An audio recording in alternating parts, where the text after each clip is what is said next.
Fala, galerinha! Eu sou o professor Joás, professor de Física da plataforma Gonçalves Dias, e estamos aqui em mais um vídeo, tá? Estamos continuando os vídeos sobre mecânica, certo? E nesses vídeos sobre mecânica, esse vai ser o 12º vídeo. É o segundo vídeo que trataremos, né, do assunto de dinâmica. No vídeo anterior, a gente falou sobre os conceitos básicos da dinâmica, né? E hoje nós vamos tratar de uma das leis de Newton. Vamos começar a tratar sobre as 3 leis de Newton, né? Uma em cada vídeo, tá bom? Então é isso. Então não deixe de assistir os outros, né? E vamos lá. Todos eles estão na plataforma Gonçalves Dias, que você pode encontrar acessando a plataforma de vídeos YouTube. Vai lá, procura a plataforma Gonçalves Dias e você vai ter uma videoteca gigantesca aí de vários livros, vários vídeos, né? Tanto para concurso público, quanto para Enem, para outro vestibular da UEMA, revisões, todas as disciplinas. Beleza? São vídeos curtos, vídeos que você pode assistir sem cansar muito, tá bom? Então vamos lá, vamos para a tela aqui, falando das 3 leis de Newton. Vamos para a primeira lei de Newton, né? Antes disso, eu botei só uma parte histórica aqui das leis de Newton, né? As leis de Newton, também conhecidas como leis do movimento, são um conjunto fundamental de princípios que descreve o comportamento dos objetos em nosso mundo. Elas foram formuladas por Sir Isaac Newton no século XVII e são a base da mecânica clássica. Joades, eu gosto de física, eu queria saber o que é mecânica clássica. Gente, considerado a mecânica clássica, toda a mecânica que foi desenvolvida, descoberta, estudada de 1900 para trás. De 1900 para frente, século passado e até agora, é conhecido como física moderna, tá? Então, na física clássica, essa física de 1900 para trás, as 3 leis de Newton, elas formam os pilares do movimento, da mecânica. Tanto é que quando se tinha uma descoberta nova, para se colocar em prática, para se dar validade, se fazia a seguinte pergunta: obedece às leis de Newton? Está de acordo com as leis de Newton?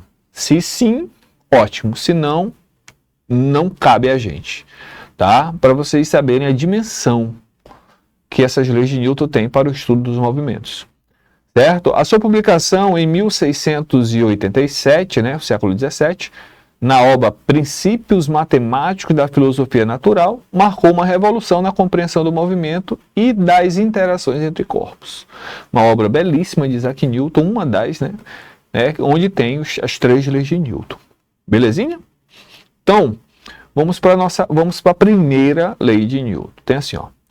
Todo corpo, essa primeira lei de Newton também é conhecida como princípio da inércia.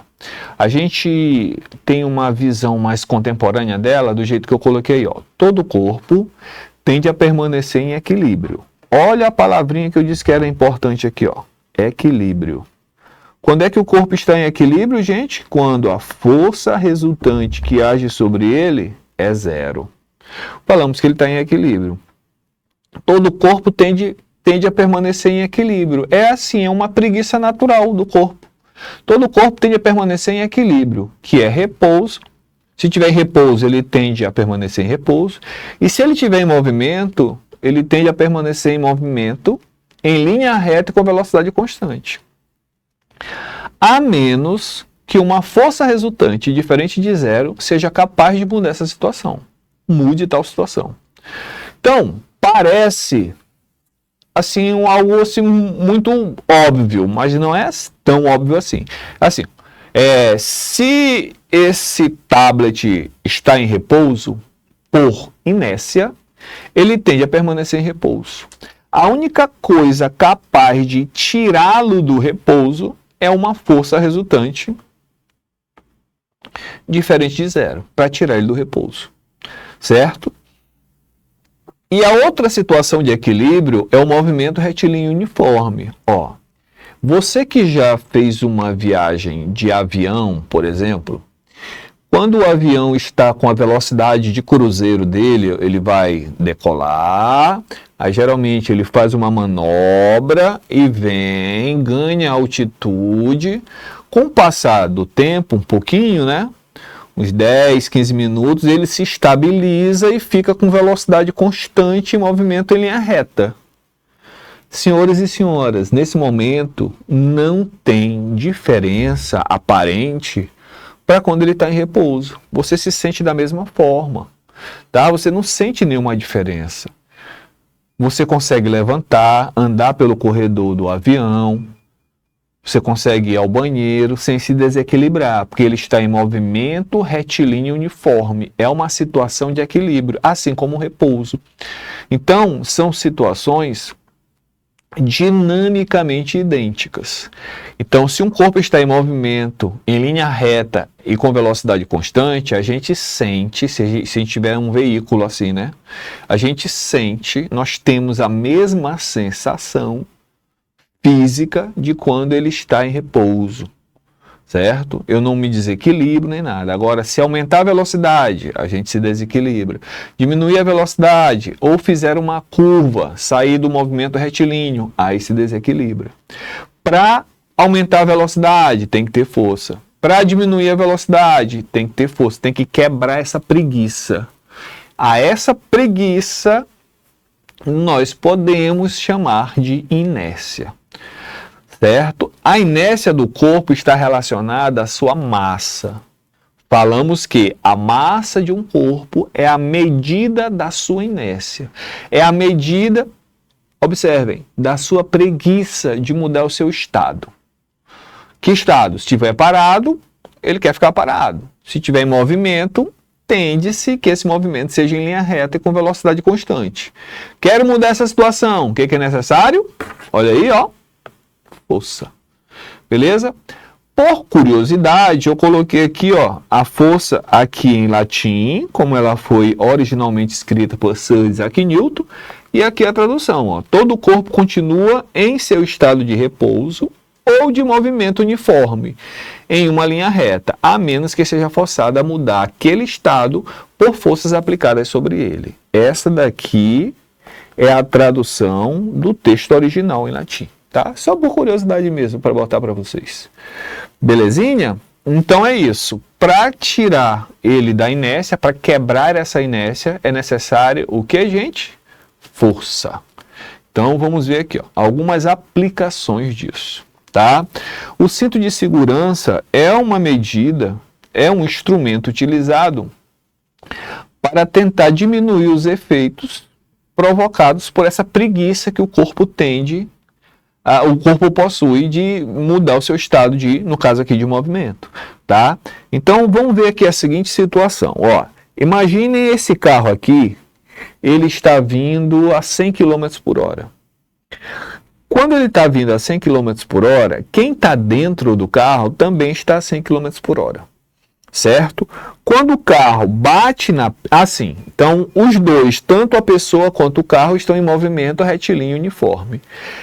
Para mudar tal situação, deve ter o quê? Força. Se eu quero para a velocidade aumentar, força. Se eu quero para a velocidade diminuir, quem faz isso é força.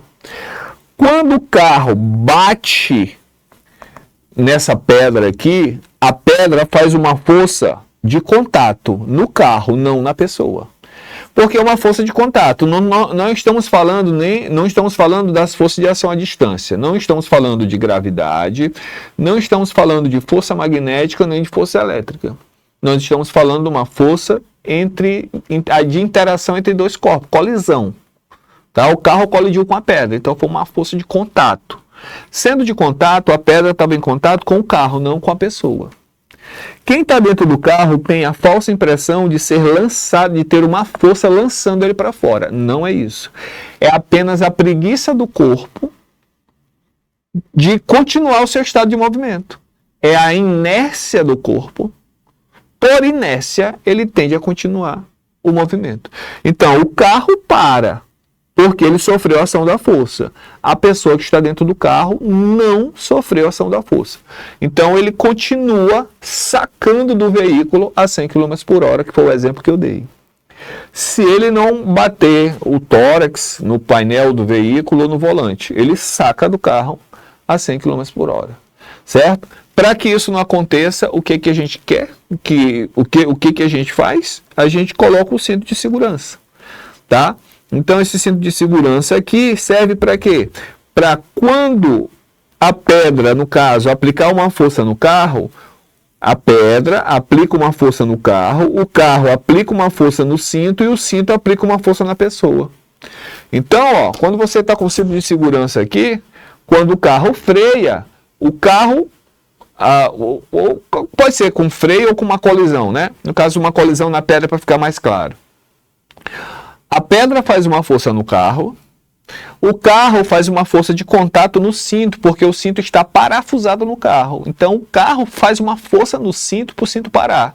E como o cinto está em contato com você, ele faz uma força em você para você parar junto. Certo? Então, você que estava em linha reta com velocidade constante, ao sofrer a ação da força do cinto, fez você parar junto com o carro. Então, o cinto de segurança, ele prevê os efeitos da inércia. Beleza? Aí nós temos também aqui o exemplo do airbag. O airbag também ele auxilia nisso, mas a explicação do airbag fica melhor, fica mais clara em outra situação que eu vou falar para vocês depois. Tá bom? Eu tenho outro exemplo para falar para vocês também, que é o encosto de cabeça. O encosto de cabeça dos veículos, no banco dos veículos, o encosto de cabeça também ele previne os efeitos da inércia, mas no caso de uma colisão traseira do veículo. Antes, os bancos dos veículos eles não tinham encosto de cabeça. Então, se não tem encosto de cabeça, quando o veículo de trás fazia uma força no veículo da frente, o veículo da frente fazia uma força no banco dele, no banco do veículo. O banco do veículo fazia uma força tanto nos passageiros quanto no motorista. Essa força é de quê, senhores? Senhores e senhoras, de contato de ação à distância, uma força de contato. Então, só fazia a força onde o banco estava em contato com a pessoa, certo? E como não tinha um encosto de cabeça, era só dos ombros para baixo. Então, o carro o banco do carro aplicava a força nos passageiros e no motorista do ombro para baixo, a cabeça não. Então, o corpo ia, por inércia, a cabeça ficava. E aí, dava o que chama de efeito chicote. Isso poderia causar lesões aqui na coluna, no sistema nervoso central, e a pessoa poderia ficar até tetraplégica. Certo? Então, para isso, teve o encosto de cabeça. Então, quando o banco levar o corpo da pessoa, o encosto de cabeça leva a cabeça, faz uma força na cabeça para quebrar a inércia dela. Tá? Beleza? Então é isso. Vamos para o próximo aqui, o exemplo. Só para a gente ter uma ideia, né? É uma brincadeira que é puxar essa toalha muito rápida. Quando a gente puxa essa toalha, tem que ser uma força bem rápida, porque tem um atritozinho aqui envolvido, tá? Agora a gente não vai falar desse atrito. Imagina puxar essa toalha bem rápida. A força está sendo aplicada na toalha, não nas coisas que estão em cima. Então as coisas que estão em cima estão em repouso, por inércia tende a ficar em repouso. O que eu faço para quebrar esse repouso? Tem que aplicar força nas coisas, mas as forças estão sendo aplicadas na toalha, não nos objetos. Então a toalha se movimenta e por inércia os objetos ficam parados. Beleza? É outra aplicação do princípio da inércia, a primeira lei de Newton. Vamos aqui para mais uma aplicação quando você está dentro do ônibus. Ó, você está aqui igual esses passageiros aqui, ó. Você está dentro do ônibus. Vamos imaginar que a gente está dentro de um ônibus. O ônibus está em movimento, em linha reta e com velocidade constante. Imaginemos essa situação para ficar mais fácil. E aí, se está em movimento retilíneo uniforme, está em equilíbrio. O que é necessário para tirar você desse equilíbrio? Força. Tá? Imagina que você não está se segurando em nada. O ônibus está indo a 40 km por hora, por exemplo. De repente, atravessa uma criança na frente do ônibus, ou um sinal fica vermelho, ou o carro da frente para de forma repentina. O motorista freia o ônibus bruscamente. Ao fazer isso, o chão aplica uma força no ônibus para ele parar. Senhores e senhoras, essa força é de contato. é entre o chão e o ônibus, não em você. O ônibus para, você, por inércia, tende a continuar o movimento. Temos a falsa impressão de sermos empurrados para frente. Não. É apenas a inércia do nosso corpo querendo ficar em movimento. Tá? Então, você está em movimento junto com o carro para, por inércia você continua. Aí vai cair lá para perto do cobrador. Certo? O que é necessário para que isso não aconteça? Para que você não caia? Você se segure. O fato de você se causa o quê?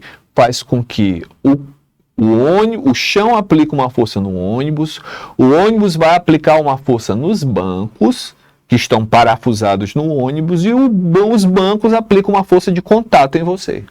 Aí você para junto com o ônibus. Entendeu? Então é necessário força para que isso aconteça. E essa força é você se segurando. Beleza?